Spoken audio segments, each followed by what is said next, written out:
하나님의 말씀을 들으시길 바랍니다. 너희 제사장들아, 이제 너희에게 이같이 명령하노라. 만군의 여호와가 이르노라. 너희가 만일 듣지 아니하며 마음에 두지 아니하여 내 이름을 영화롭게 하지 아니하면 내가 너희에게 저주를 내려 너희의 복을 저주하리라. 내가 이미 저주하였나니 이는 너희가 그것을 마음에 두지 아니하였습니다.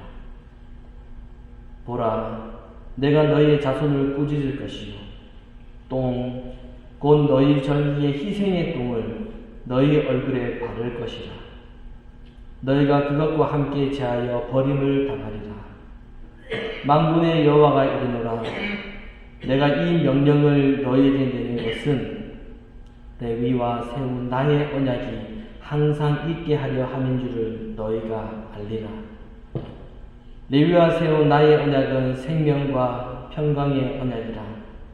내가 이것을 그에게 준 것은 그로 경외하게 하려 함이라. 그가 나를 경외하고 내 이름을 두려워하였으며 그의 입에는 진리의 법이 있었고 그의 입술에는 불의함이 없었으며 그가 화평함과 정직함으로 나와 동행하며 많은 사람을 돌이켜 죄악에서 떠나게 하였느니라. 제사장의 입술은 지식을 지켜야 하겠고 사람들은 그의 입에서 율법을 구하게 되어야 할 것이니 제사장은 만군의 여호와의 사자가 되니거늘. 너희는 옳은 길에서 떠나 많은 사람을 율법에 거스르게 하는도다. 나 만군의 여호와가 이르노니 너희가 레위의 언약을 깨뜨렸느니라. 너희가 내 길을 지키지 아니하고 율법을 행할 때에 사람에게 치우치게 하였으므로 나도 너희로 하여금 모든 백성 앞에서 멸시와 천대를 당하게 하였느니라 하시니라. 아멘. 오늘은 말라기 강의 세 번째 시간입니다. 지금까지 살펴봤던 말라기 내용을 간단히 살펴보면 이렇습니다. 이스라엘 백성들은 자신들의 죄악으로 인하여서 바벨론으로 포로로 끌려가게 되었습니다. 포로로 끌려간 지 70년이 지난 이후에 그들은 포로에서 드디어 풀려나게 되었고 고향인 예루살렘으로 다시 돌아가게 되었는데 돌아와서 보니 이들은 황폐해져 버린 이 예루살렘 땅에서 다시금 무너졌던 성전을 다시 건축하고 또 예배도 드렸습니다. 그런데 그들은 다시 성전도 건축을 하고 또 예배도 드렸지만 자신들이 생각하기에 자신들의 경제적인 삶은 그다지 나아지지 않았습니다. 성전도 짓고 그리고 하나님께 진심으로 예배를 드리면 하나님께서 물질의 복도 주시고 건강의 복도 주시고 잘 먹고 잘 살 수 있도록 해주시고 하는 일마다 다 잘 될 줄로 알았는데 생각처럼 다 길눈에 보이고 손에 잡히는 것들이 예전과는 별반 다를 것이 없었습니다. 그들이 예전에 포로 생활을 하고 있었을 때 마음이 어땠겠습니까? 예배도 마음껏 제대로 드리지 못하고 기도도 못하게 되니 얼마나 영적으로 갈급해 있었겠습니까? 그래서 이 포로 생활을 하면서 오랜 시간 동안 한 가지 소망을 품고 견디면서 그 시기를 견뎠습니다. 바로 고향으로 다시 돌아가기를 간절히 원했는데 막상 고향으로 돌아가 보니 별로 달라진 것이 없는 것입니다. 그러다 보니 어느새 예배는 점점 더 형식적으로 변하게 되었고 하나님께서 자신들을 아무리 사랑하신다라고 그렇게 말씀을 하셔도 그 말이 마음에 별로 와닿지가 않는 겁니다. 그래서 백성들은 하나님께 이렇게 이야기를 하죠. 하나님이 우리를 언제 사랑했습니까? 하나님이 도대체 우리를 어떻게 사랑했습니까? 라고 그렇게 쏘아붙입니다. 말로는 사랑한다라고 하는데 내 삶의 문제는 여전히 해결되지 않고 여전히 어렵고 고민이 가득하게 되는 것이죠. 그러다 보니 하나님의 사랑은 점점 느껴지지 않았고 매일 똑같은 이 예배, 이 기도 이거 해봐도 뭐 딱히 특별한 것도 없고 그러니 점점 더 영적으로 백성들은 무뎌져 갔습니다. 그리고 이제는 하나님께 제물을 드릴 때도 예전과는 다르게 병든 것 갖다 바치고 저는 것을 하나님께 드리고 있는 그 제사장들에게 하나님께서 야단치십니다. 나를 멸시하는 제사장들아 라고 그렇게 책망을 하셔도 제사장들은 돌이키지 아니하고 도리어 하나님께 반문합니다. 우리가 언제 하나님을 멸시했습니까? 라고 따지고 반박하고 있습니다.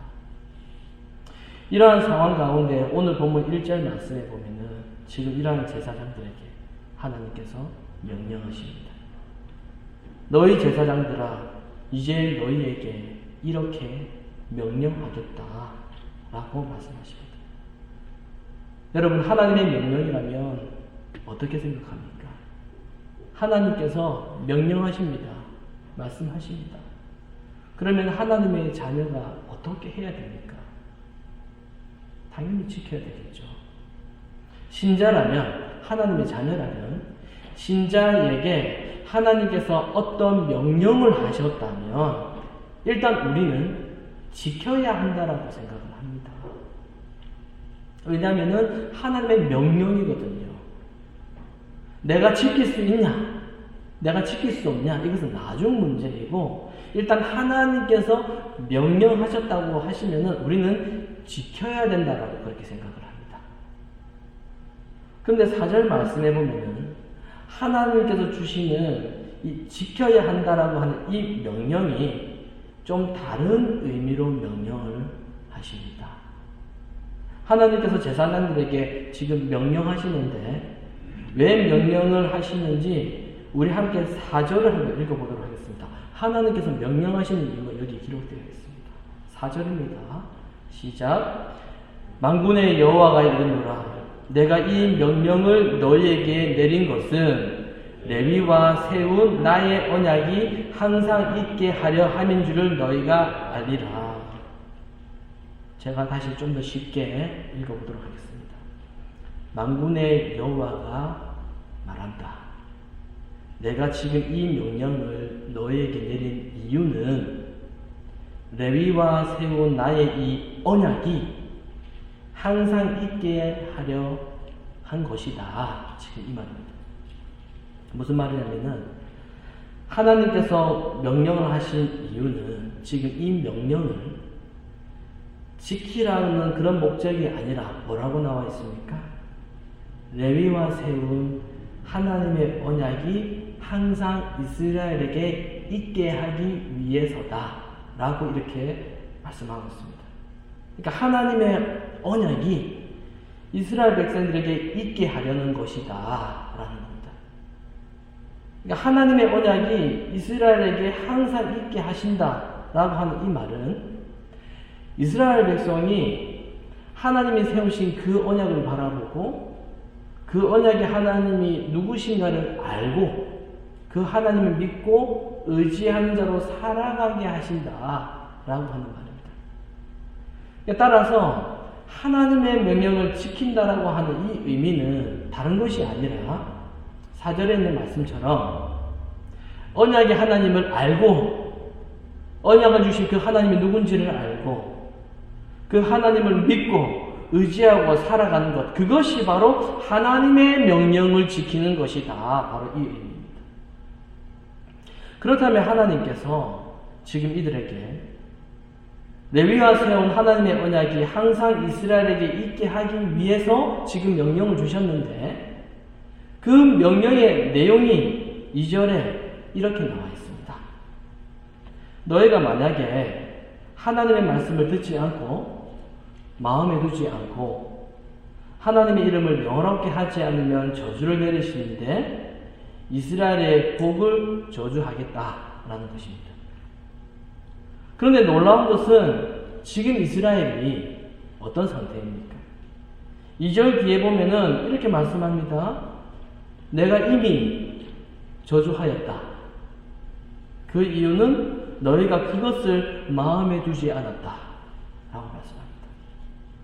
그러니까 이스라엘은 이미 하나님의 말씀을 마음에 두지 않았고, 이미 듣지도 않았고, 이미 하나님을 영화롭게 하지 않았다라는 것을 알 수가 있죠. 그래서 하나님은 이미 이스라엘을 저주하셨다는 겁니다. 하나님께서 그렇게 할 수밖에 없었던 이유는 본래 이스라엘 백성들은, 본래 이들은 하나님의 말씀을 듣거나 혹은 하나님의 말씀을 지키거나 하나님을 영화롭게 할 수 있는 그런 사람들이 아닙니다. 원래 이들은. 그들이 그 정도의 존재라는 것을 하나님은 이미 다 알고 계셨습니다. 다 아셨습니다. 그럼에도 하나님은 그들이 어떻게 살아왔는지, 어떤 존재인지, 어떤 습성을 가지고 있는지 다 알고 계시면서 하나님은 그들에게 지금 또 명령하십니다. 그들은 이미 그렇게 살지를 못했습니다. 지금까지 단 한 번도 그렇게 살지 못했습니다. 또 앞으로도 그렇게 살지 못할 것을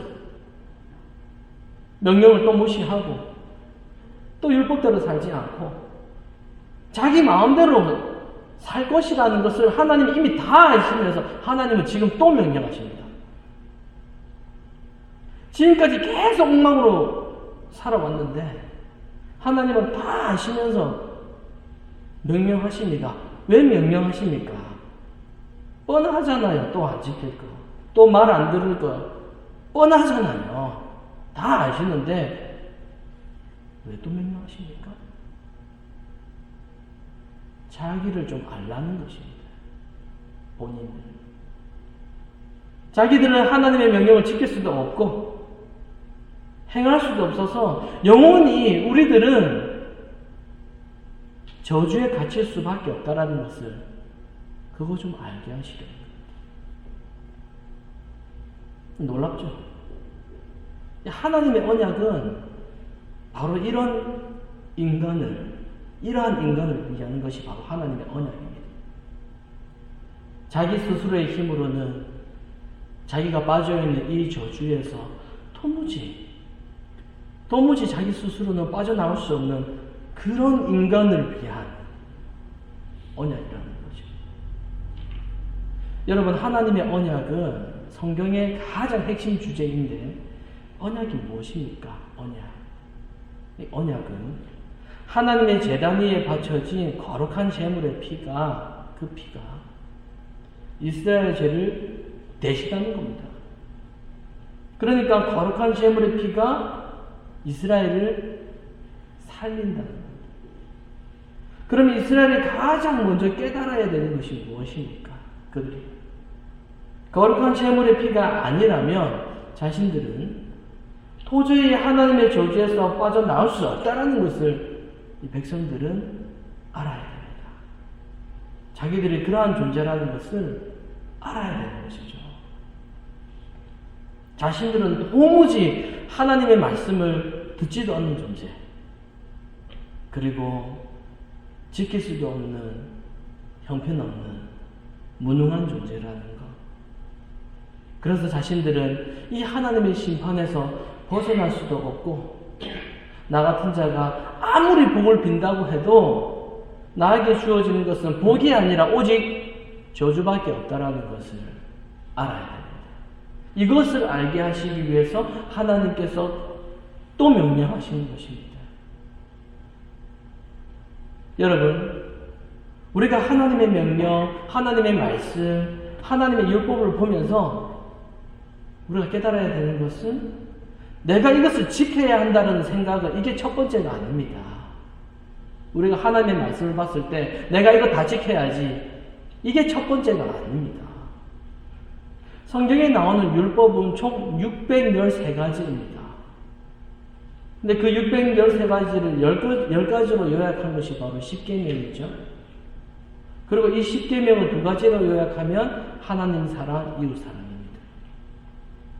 보통 사람들은 이 10가지 계명을, 이 십계명을 자신이 이 10가지는 다 지키지는 못해도 적어도 내가 몇 가지 정도는, 몇 개 정도는 내가 지키고 있다, 지킬 수 있다라고 그렇게 생각을 합니다. 자, 예를 들면은 7계명을 보면은 간음하지 말라 이런 내용이 있습니다. 이것은 꼭 남녀 간의 문제는 아니죠. 나는 다른 여자, 나는 다른 남자를 생각해 본 적이 없어 라고 한다고 해서 7계명을 다 지킨 게 아닙니다. 하나님보다 다른 것을 더 사랑하는 마음이 내 마음 가운데 조금이나마 있다면 이것은 영적으로 하나님 앞에서 가늠한 것이 되는 것이죠. 그러면 7계명도 어기게 되는 것이고 1계명도 어기게 되는 것이고 내 마음에 다른 것을 우선시했던 그런 마음이 있기 때문에 2계명도 동시에 어기게 되는 것입니다. 그렇다면 여러분, 도둑질하지 말라. 2계명은 지켰습니까? 남의 것을 훔치지 않았다라고 해서 이 계명을 지킨 것이 되는 겁니까? 내가 내 물건을 잘 관리하지 못해서 누군가가 내 물건을 훔쳐갔다고 해도 내가 이 계명을 어기게 되는 것입니다. 부모를 공경하라. 이 계명을 잘 지켰습니까? 저는 부모님 돌아가시고 지금은 안 계시는데요. 그러면은 어긴 것이 아닙니까? 여기서 부모는 내 육신의 부모만을 말하는 것이 아니죠. 나와 관계하고 있는 모든 어르신과 동시에 나를 어른으로 생각해주는 나보다 손 아래 사람에 대한 모든 공경을 다 포함해서 말하고 있는 것이죠. 우리는 나보다 어린 사람을 내 마음속으로 무시할 때가 있잖아요. 그러면 이 계명을 어기게 되는 것입니다. 자, 그렇다면은 제가 몇 가지만 말씀을 드렸지만 이 10가지 계명 중에서 우리가 정말로 내가 자신 있게 단 하나라도 제대로 지킨 계명이 어디에 있습니까? 지금까지는 10계명의 뜻을 잘 몰라서 그래도 내가 몇 가지는 제대로 지킨 줄만 알았는데 10계명의 의미를 알고 나면 우리는 제대로 지킨 것이 하나도 없습니다. 그러면 하나님께서 우리에게 아예 지키지도 못하는 이 율법을 왜 주셨습니까? 하나님은 우리가 이미 지키지도 못할 것을 다 아시면서 왜 우리 인간에게 지금 이 율법을 600가지고 10가지고 왜 주셨습니까? 다 알고 계시면서 바로 이 명령을 지키지 못하는 우리의 현실을 알라는 것입니다. 우리의 현실은 어떤 현실입니까? 우리의 시상이 어떤 시상입니까? 저주받은 현실이죠. 저주받은 시상이죠. 바로 이러한 우리의 현실 가운데 이 하나님의 언약이라고 하는 것은 생명이 되는 것입니다. 그래서 저주에 갇힌 인간이 믿고 의지할 수 있는 것은 하나님의 언약밖에 없다라는 것을 그걸 알게 되는 것입니다. 이러한 언약을 알고 이 언약을 믿는 신자가 언약의 선지자로 오신 예수 그리스도를 알게 되고 영접하게 되는 것입니다. 이것이 바로 명령을 주신 하나님의 의도입니다. 의도. 여러분, 사실 우리가 말씀을 지킨다고 생각할 수 있지만 사실 우리가 말씀을 지킬 수 있는 것은 하나도 없습니다. 우리는 원래 말씀을 지킬 만한 자질이 있는 사람들이 아닙니다. 우리는 오히려 말씀을 무너뜨리려고 하고요. 우리는 하나님께서 주신 말씀보다 내 말, 내 생각을 더 세우려고 합니다. 이러한 우리에게 하나님의 저주가 당연하죠. 그렇지 않습니까? 나에게 저주가 당연하다라는 것을 내가 인정하게 되면 나에게는 저주가 당연해. 이걸 인정하게 되면 우리가 겪게 되는 모든 고통과 어려움도 당연한 것으로 그렇게 받아들이게 되겠죠. 죄 가운데 태어난 사람이 당연히 고생하며 사는 것이 이게 억울한 일이 아니죠. 죄 가운데 태어난 사람이 지옥과 같은 세상 가운데 살다가 지옥에 가는 것은 당연한 것 아닙니까? 몸 아프고 고생하고 비참하고 이거 죄인으로서 너무 당연한 거 아닙니까? 사람이 그런데요.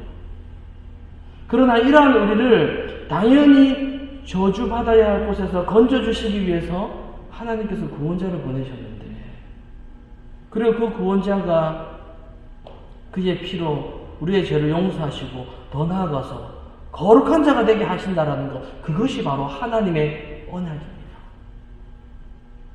그래서 하나님의 언약은 우리처럼 저주받은 자에게, 저주 갇힌 사람들에게 하나님의 언약은 우리에게 희망이 되는 것입니다. 소망이 되는 것입니다. 그래서 하이델베르크 요리문답 1문에 보면은 뭐라고 나와 있습니까?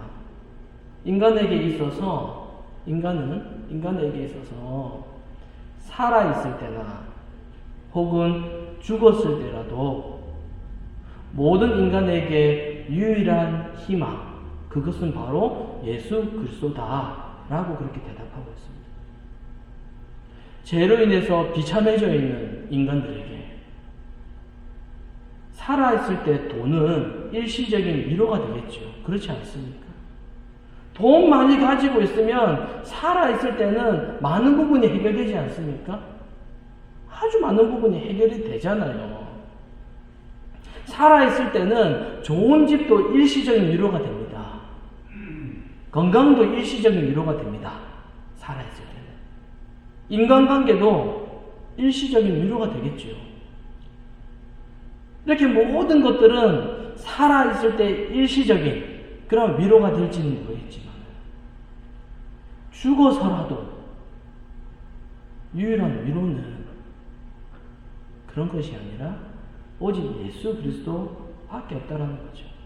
그 그리스도가 바로 하나님의 언약입니다. 그래서 우리는 하나님의 언약, 바로 이거 하나만으로도 우리는 하나님의 사랑과 하나님의 긍휼을 우리는 경험할 수 있습니다. 우리는 알 수 있습니다. 하지만 지금 이스라엘은 여전히 육신의 삶, 더 나은 환경, 거기에 마음을 두고 있습니다. 저주에 갇혀있는 자신들의 현실, 자신들의 실상을 보지 못하고, 그래도 자기들은 하나님을 섬기는 백성이기 때문에 이방인들보다는 좀 더 나은 형편을 살아야 된다 라고 생각하고 있습니다. 여러분, 지금 이러한 생각을 하고 있는 그들이 성전을 지어도 여전히 힘든 현실이 닥쳐지니 그들이 당연히 하나님의 사랑을 의심하게 되는 것입니다. 그래서 우리를 어떻게 사랑했습니까? 라고 그렇게 따지고 있는 것이죠. 이렇게 하나님의 사랑은 항상 이스라엘과 함께 했습니다. 그 증거가 바로 이스라엘 안에 언약이 있다라는 겁니다. 5절에 말씀하고 있는 대로 이 언약은 이스라엘에게 생명과 평강의 언약입니다. 그런데도 이스라엘은 이러한 하나님의 언약에서 생명을 보지 못합니다. 이 놀라운 언약 안에서 평강을 보지 못하고 평안을 보지 못하고 하나님의 사랑도 보지 못하고 은혜도 보지 못하고 긍휼도 보지 못합니다. 언약이 있어도 아무것도 보지 못합니다. 그들의 머릿속에는 오직 하나, 뭡니까? 지금 내 삶이 힘들다 라고 한 이거 이유 하나로 하나님의 사랑은 없어. 이 생각만 머릿속에 굳어있을 뿐이죠. 여러분은 어떻습니까? 모든 사람들은 다 편안한 삶을 원합니다. 누가 뭐 걷는 거 좋아합니까? 걷는 것보다 차가 좋죠. 모든 사람은 다 편한 거 좋아합니다. 돈 왜 법니까? 먹고 살려고 벌거든요. 더 많이 버는 이유가 뭡니까? 모아놓고 먹고 살려고 버는 거거든요. 집을 사는 이유도 편하게 살려고 집 삽니다. 돈도 벌고 인정도 받고 자랑도 하고 뭐 그렇게 하려고 열심히 사는 거 아닙니까? 사람이 그런 거잖아요. 뭐 불편하게 살려고 집을 사는 사람이 어디 있습니까? 나 불편하고 싶어. 그래서 나 집 사야 돼. 나 불편하고 싶어. 그래서 나 차 사야 돼. 그런 사람이 어디 있습니까? 다 편하게 하려고 사는 거지. 뭐 힘들게 살려고 공부하는 사람이 어디 있습니까? 우리 자녀들 가운데. 나 더 힘들게 살기 위해서 공부할 거야. 그건 아니거든요. 힘들게 살고 싶어서 돈 많이 주는 회사에 취업하겠습니까? 다 인생 좀 편하게 살아보려고 다 그렇게 하는 게 아니겠습니까? 여러분, 편안한 삶을 살다가 고생 없이 살다가 이 고통 없이 세상을 떠난다면 여러분 얼마나 좋겠습니까? 그거 우리가 다 원하는 거잖아요. 이러한 바람은요, 저에게도 있고 여러분에게도 있습니다. 다 똑같습니다. 이러한 바람. 그러나 여러분, 중요한 것은 이 편안한 이 땅의 삶도 화살처럼 지나가요. 이 편안한 삶 잠시 후면 없습니다. 잠시 후면 우리는 곧 죽음에 직면하게 됩니다. 이게 사람의 인생입니다. 이 땅에 태어나 보니 순서가 정해져 있었잖아요. 그러니까 나이가 있는 거고. 그런데 가는 순서가 어디 있습니까? 낙골당에 한번 가보면은, 한국에 가보면, 이제 이 아기부터 시작해서 이 초등학생, 뭐 대학생 할 거 없이 뭐 젊은데 세상 먼저 떠난 사람 수백 빽빽합니다. 사진 있고 다 나오잖아요. 몇 살, 언제 태어나서 언제 떠났다 다 나오잖아요. 아기부터 다 있습니다. 막 구경하죠. 아이고, 이 아이는 이렇게 어려서부터 세상을 떠났네. 그렇게 다 있습니다. 여러분, 이 죽음이라는 것은 사실은 멀리 있지 않고 우리 코앞에 있습니다. 이 죽음이라는 것이 오늘의 일일 수도 있고 내일의 일일 수 있습니다. 내일은 하나님의 것이지 나의 것이 아닙니다. 그리고 죽음 이후에는 모든 인간은 영원히 끝나지 않습니다. 영원히 끝나지 않는 고통의 세계로 들어갑니다. 누가 지옥 가면 끝이라고 합니까? 지옥 가서 영원히 사는 거예요. 영원히. 천국 가서도 영원히 사는 거고 끝이 없습니다. 눈에 보이는 것만을 믿고 사는 이 세상은 곧 맞이하게 될 하나님의 저주를 무시하며 살아갑니다. 그러나 신자는 하나님의 말씀 안에서 곧 맞이할 저주의 세계를 알고 믿는 사람입니다. 그럼 우리에게 중요한 것이 무엇입니까? 그러면 신자에게 중요한 것이 무엇입니까? 우리는 이 땅에서의 편안한 삶이 아니라 생명과 평강의 언약을 믿는 것입니다. 그 언약을 이루실 분으로 오신 분이 바로 예수 그리스도이십니다. 그러므로 예수 그리스도를 마음에 두고 있는 신자에게 진짜 복은 다른 게 아니라 바로 생명입니다. 저주에서 구출받은 것이 하나님의 은혜고 그것이 바로 하나님의 사랑입니다. 그래서 신자는 그리스도에 인하여서 하나님의 은혜와 사랑에 감사하게 되는 것입니다. 이것이 바로 오늘 본문에서 말하고 있는 레위에게 주신 하나님의 언약, 그 언약이 담고 있는 내용입니다. 그런데 이러한 하나님의 은혜를 모르면서 이러한 하나님의 긍휼도 모르는 자가 바친 제물을 3절에서는 이렇게 표현합니다.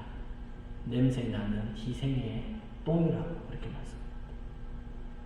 은혜도 모르면서 드리는 제물, 감사도 모르면서 드리는 제물, 하나님의 긍휼하심이 뭔지도 모르면서 드리는 것, 이게 바로 희생의 똥이라는 겁니다.